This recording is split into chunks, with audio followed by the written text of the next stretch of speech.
Welcome to my channel. இன்றைக்கி நம்ம cup cake பார்க்க போகிறோம்.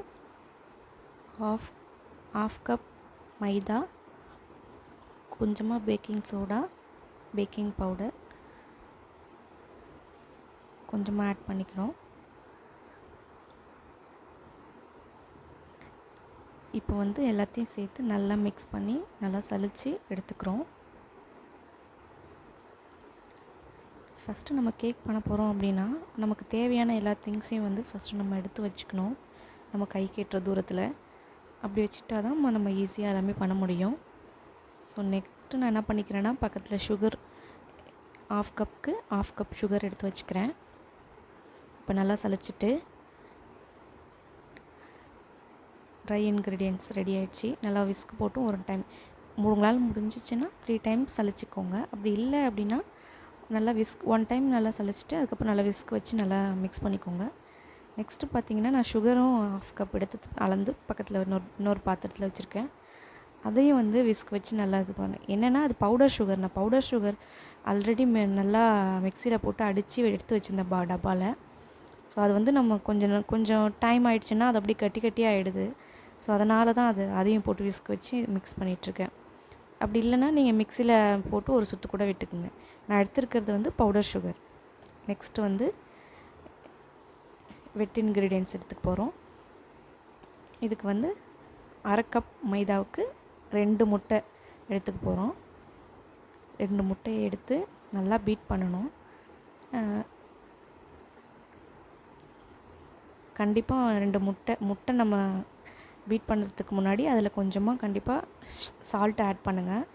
கொஞ்சமாக ஒரு பிஞ்ச் அளவுக்கு சால்ட் ஆட் பண்ணிக்கோங்க. நெக்ஸ்ட்டு நான் வெண்ணிலா எசன்ஸ் கொஞ்சம் ஆட் பண்ணிக்கிறேன். பட்டர் எசன்ஸ் கொஞ்சம் ஆட் பண்ணியிருக்கேன். இன்னொன்று மில்க் எசன்ஸ். இது 3மே கொஞ்சம் ஆட் பண்ணியிருக்கேன். இப்போ நல்லா பீட் பண்ணிக்கணும்.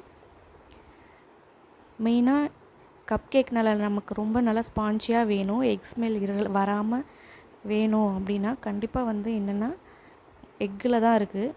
எக்கை நம்ம நல்லா பீட் பண்ணணும். நம்ம சரியாக பீட் பண்ணலை அப்படின்னாலும் நமக்கு எக் ஸ்மெல் வரும்.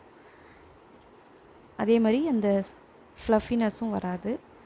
நம்ம எந்த அளவுக்கு பீட் பண்ணுறோமோ அந்தளவுக்கு ஸ்மெல்லும் வராது. நல்லா ஃப்ளஃபியாகவும் கேக் நல்லா ஸ்பான்ஜியாகவும் நல்லாயிருக்கும்.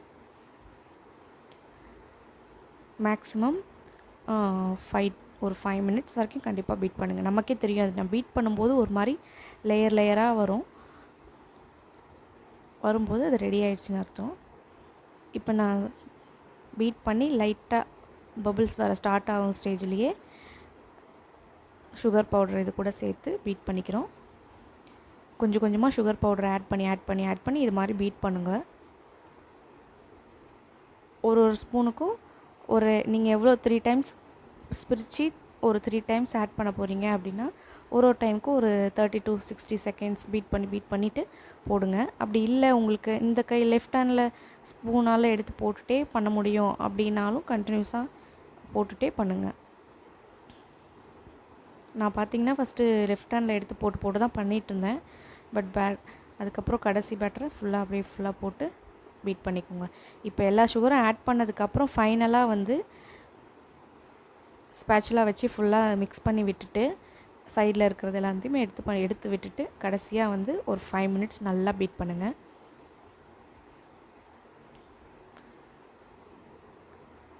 நீங்கள் பீட் பண்ண உங்களுக்கு கலர் சேஞ்ச் ஆகிறதும் தெரியும், நல்லா திக்காகிறதும் உங்களுக்கு நல்லா ஃபீல் பண்ண முடியும். எந்த ஸ்டேஜில் இது ரெடி ஆகிடுச்சி அப்படின்னா, ஒன்று நம்ம சுகர் போடும்போதே நமக்கு அந்த டிஃப்ரென்ஸ் தெரியும். அதாவது அந்த பீட்டரும் அந்த பாத்திரத்துக்கு இடையில ஒரு மாதிரி ஒரு நரன்னு ஒரு சவுண்டு வர மாதிரி இருக்கும். கொஞ்சம் நேரத்தில் அந்த சவுண்ட் வராது. அப்போவே நமக்கு தெரியும் அது நல்லா மெல்ட் ஆகிடுச்சி அப்படின்ட்டு. அப்படியும் இல்லை அப்படின்னா ரெண்டுமே நல்லா மெல்ட் ஆகிடுச்சி, சுகர் மெல்ட் ஆகி எக் கூட நல்லா மிக்ஸ் ஆகிடுச்சி அப்படின்னா நீங்கள் இந்த மாதிரி பீட் பண்ணும்போது இப்போ அதை பாருங்கள். இப்போ லேயராக ஒரு மாதிரி தெரியுது பாருங்கள். ஒரு மாதிரி லேயராக தெரியும், லைனாக அப்படி வந்துடுச்சு. அந்த மாதிரி லைனாக வந்துடுச்சு அப்படின்னாவே ஓகே, நமக்கு எக்கு ஃபுல்லாக நல்லா ரெடி ஆகிடுச்சின்னு அர்த்தம்.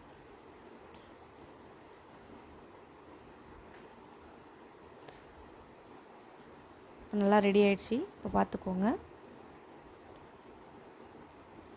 இப்போ ஃபுல்லாக ஸ்பேச்சுலா வச்சு நல்லா மிக்ஸ் பண்ணி விட்டுட்டு பேட்டரை கொஞ்சம் கொஞ்சமாக போட்டு மிக்ஸ் பண்ண வேண்டியதுதான், அவ்வளோதான். பேட்டர் நீங்கள் மிக்ஸ் பண்ண போகிறீங்க அப்படின்னாவே முன்னாடியே என்ன பண்ண போகிறீங்க என்னென்னா, நீங்கள் வந்து அவன் வச்சுருந்தீங்கன்னா அவனை முன்னாடியே ப்ரீ ஹீட் பண்ணி வச்சுருங்க 10 மினிட்ஸ்க்கு. அப்படி இல்லை பேனில் நீங்கள் வந்து குக்கரில் பண்ண போகிறோம் அப்படி அந்த கேஸில் பண்ண போகிறோம் அப்படின்னா குக்கரை கேஸ் கேட்லாம் கழட்டிட்டு விசில்லாம் எடுத்துகிட்டு 10 மினிட்ஸ் முன்னாடியே வச்சுருங்க. கரெக்டாக நம்ம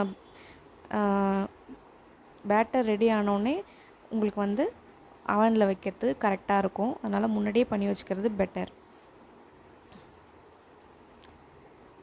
எவ்வளோ ஃப்ளஃபியாக இருக்குது பாருங்கள், உங்களுக்கே தெரியும். இப்போ வந்து இதில் பேட்டர் போட்டு மைல்டாக அப்படியே ரொம்ப போட்டு பண்ணாமல், உங்களுக்கு ஏன் நான் ஸ்பீட் வச்சுக்கிறதுனால உங்களுக்கு ஃபோர்ஸாக பண்ணுற மாதிரி தெரியுது. பட் நான் வந்து ரொம்ப லைட்டாக அப்படி தான் பண்ணிகிட்ருக்கோம். கட் அண்ட் ஃபோல்ட் மெத்தடில் பண்ணணும், மிக்ஸ் பண்ணணும். நல்லா பார்த்துக்கோங்க எப்படி பண்ணணும், கட் அண்ட் ஃபோல்ட் மெத்தடில் எப்படி பண்ணணும்னு.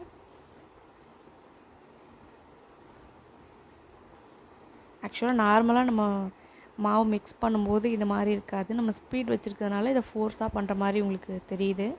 பட் வந்து ரொம்ப பொறுமையாக தான் பண்ணணும்.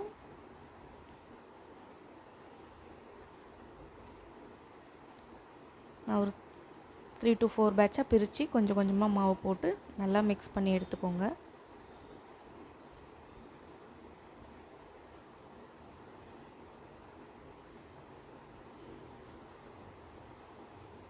இப்போ பார்த்தீங்கன்னா நான் ஃபுல்லாக எல்லாமே ஒரு கப்பில் வந்து இதாவது மஃபின் கப்பு அதில் போட்டு ஃபுல்லாக வச்சுட்டேன். அவுட்புட் எப்படி வந்திருக்கு பாருங்கள். சாரி ஃப்ரெண்ட்ஸ், நான் அது பேட்டர் ஊற்றுறதையும் எடுத்து வைக்கிறதையும் என்னால் காட்ட முடியல அந்த வீடியோ கிளிப். சாரி ஃப்ரெண்ட்ஸ், அந்த பேட்டர் போடுறது அதில் டூட்டி ஃப்ரூட்டி போடுறது இந்த வீடியோஸ்லாம் என்னால் எடுக்க முடியல, ப்ராப்பராக மிஸ் ஆகிடுச்சி. இப்போ வந்து இது வந்து என் ஃப்ரெண்ட்ஸ் எனக்கு கொடுத்த ஆர்டர் 20 கப் கேட்டிருந்தாங்க. கப் கேக்கு என்கிட்ட கப் கேக் லைனர் அந்த டைமில் இல்லை, அதனால் மஃபின் கப்பில் ஊற்றி நான் பேக் பண்ணிட்டேன். இந்த வீடியோ உங்களுக்கு பிடிச்சிருந்தா ப்ளீஸ் சப்போர்ட் பண்ணுங்கள். தேங்க்யூ.